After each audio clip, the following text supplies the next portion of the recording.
Is the U.S. income tax system actually fair? It's a question a lot of people ask, and today we're really going to dig into it. We're talking articles, data, the whole shebang to see what's really going on with income tax in America. Yeah, it's one of those things, everyone has an opinion on it, but often when you look at the details, it's a lot more, well, complicated than people think. Right, exactly. So let's start with something pretty straightforward. We've got this breakdown of 2023 federal revenue. And whoa, look at this individual income tax. It's massive, over $2 trillion. Like, what does that even mean? It's hard to even imagine that much money. It's mind-boggling, right? To put it into perspective, imagine every single person in the U.S., every man, woman, and child handing the government a check for $6,000. That's essentially what $2 trillion in individual income tax looks like. Whoa, okay. I mean, it makes sense that individual income tax is a big chunk, but $2 trillion? That's wild. And I'm guessing not everyone's paying that $6,000 equally, huh? You're catching on quickly. You're absolutely right. And that's where things get, well, let's just say it gets a little more interesting. When we start looking at who's actually shouldering the bulk of that $2 trillion, some pretty eye-opening numbers come to light. Okay, lay it on me. What are we talking about here? All right, get this. The top 5% of earners in the U.S., those making over $250,000 a year, are responsible for a whopping 66% of all income tax revenue. 66%. Are you serious? That's most of it. It is, and that, my friend, is the fundamental idea behind progressive taxation, the principle that those who have the ability to earn more should contribute a larger portion of their income back into the system. Okay, that makes sense in theory, but 66%, that's a hefty chunk. Yeah. And I'm assuming it's not just the top 5% carrying all the weight. Right. Again, if you look at the top 10% of earners, those making around $170,000 or more, they contribute a massive 76% of the total income tax revenue. 76%. Okay, so the vast majority of income tax really is coming from the top earners. And if we expand that even further to the top 50% of earners, they shoulder a staggering 97.7% of the burden. Wow, okay. So it's pretty clear that the U.S. income tax system relies heavily on those higher earners. And I'm guessing the idea is that those tax dollars then go back into funding things that benefit everyone. Precisely. It's about using those resources to support essential public services, from education and healthcare, which affect us all, to infrastructure and those all-important social safety nets. It's about creating a more equitable society where everyone has the opportunity to thrive. Okay, I see what you're saying. But hold on a second. What about other types of taxes? Don't those play a role too? I mean, we're talking about payroll taxes for Social Security and Medicare, state and local taxes, sales taxes. It's like a whole other world out there. You're right to bring that up. Income tax isn't the be-all and end-all. There's a whole web of other taxes that come into play. And to truly understand the impact on different income groups, we need to look at the whole picture. So it's not as simple as just looking at who pays more income tax, Yep. right? We need to factor in all these other pieces of the puzzle.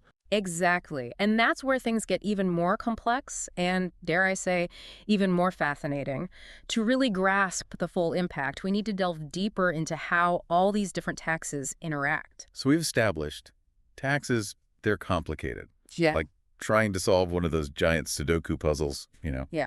But before we get totally lost in the numbers, maybe we can break down one piece that seems to throw people off, how income tax is actually calculated. Yeah, good point. Because it's easy to think, okay, I make X amount, I pay X percent, done. But those tax brackets, they kind of throw a wrench in things, don't they? Tax brackets. It sounds intimidating. But I have faith you can demystify it for us. I'll do my best. Think of tax brackets like levels in a video game, maybe. As you progress, things get a bit tougher, right? Higher stakes. So your income, it's divided into these chunks, and each chunk, well, it gets taxed at its own rate. The more you make, the higher the rate on those top chunks. Okay, so let's use a real-world example. Say someone earns $100,000 a year. How would that work with the tax brackets? Sure, let's pull up the 2024 brackets for a single filer. The first $11,600 you earn, taxed at 10%. Makes sense so far, right? But then the next chunk, anything from $11,601 to $47,150, that's taxed at 12%. And so on up the ladder we go. So it's not like the entire $100,000 is taxed at the highest rate, right? Yeah. Nope, that's the key thing. Only the part of your income that falls within each bracket, well, that's what gets taxed at that rate. So with our $100,000 earner, they pay that 10% on the first bit, then 12% on the next chunk, and so on. It's designed so those who make more, yeah, they pay a bigger percentage overall, but not on every single dollar they earn. Okay, that actually makes it less scary than it sounds at first. It's like a graduated system instead of just one flat rate for everyone. But we talked about other taxes too, right? Not just this federal income tax. What about those? They must shake things up, right? Oh, absolutely. Remember those payroll taxes? Social Security, Medicare, that whole deal. They take a significant chunk out of your paycheck. And the impact, well, it's different depending on how much you're earning. Okay, yeah. Remind me how those work again. I always forget if it's the same rate for everyone or what. Right. So, Social Security tax, you pay a flat 6.2% on your earnings, but only up to a certain limit. In 2024, that cap is $160,200. Anything beyond that, you're off the hook for Social Security tax on those dollars.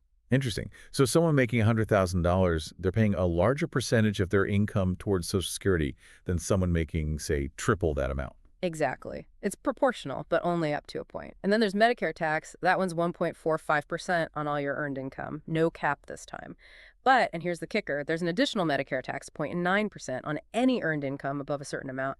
$200,000 for single filers, to be precise. Whoa, okay, so it's not even just one Medicare tax. It's like a two-for-one deal if you're earning a lot. Yeah. Pretty much. And that's just payroll taxes. We haven't even touched state and local taxes yet, which, let me tell you, can be a whole other can of worms.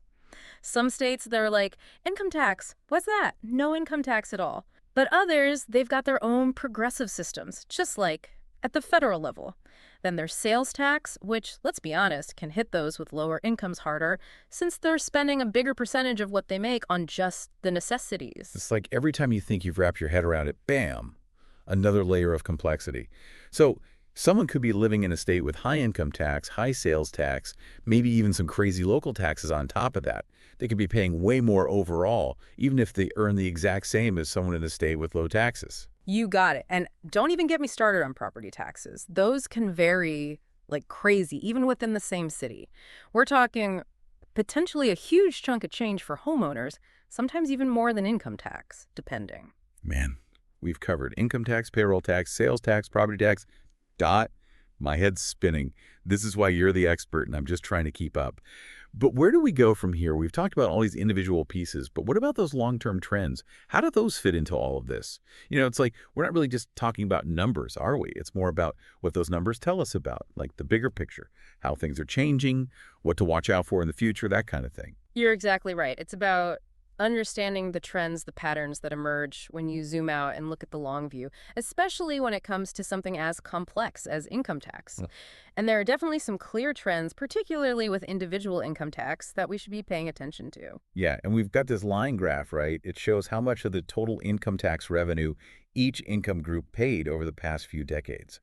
And it's hard to ignore that line representing the top 1%. It just keeps going up. It's a significant trend, and there are several factors at play. Economists often point to things like globalization and the rise of technology. These forces have, without a doubt, generated tremendous wealth, but they've also led to a concentration of that wealth among a smaller and smaller segment of the population. So basically, the rich are getting richer, which means they're shouldering a bigger chunk of the income tax pie. But what does that mean for the rest of us? That's the million-dollar question, isn't it? It is, and it raises some serious concerns about things like economic inequality and the potential societal impacts. Some experts argue that when you have a shrinking middle class combined with less social mobility, it puts a strain on government resources. More people might need to rely on those social safety nets, which in turn can create a whole other set of challenges. It's a complicated web. Right, like one thing leads to another, and suddenly we're having a whole different conversation about the role of government, about what we want the future of the U.S. economy to look like. Precisely. Yeah. And these aren't easy questions to answer. There's no magic solution. But understanding the trends, understanding how all these different taxes we've talked about interact across income levels, and grappling with the potential consequences. That's crucial. It's a conversation we need to be having as a society. It's not just about money, right? It's about fairness. It's about opportunity. It's about what kind of world, what kind of country we want to build for ourselves and for future generations. I couldn't agree more. Well said. So as you go about your day today, we encourage you, think about this stuff. Think about your own place in all this, the taxes we've discussed, how they affect you, how they affect those around you. Is it working? Do we need to rethink things? Big questions, sure, but they're important. And we all have a role to play in finding the answers. Thanks for joining us for this deep dive. We'll see you next time.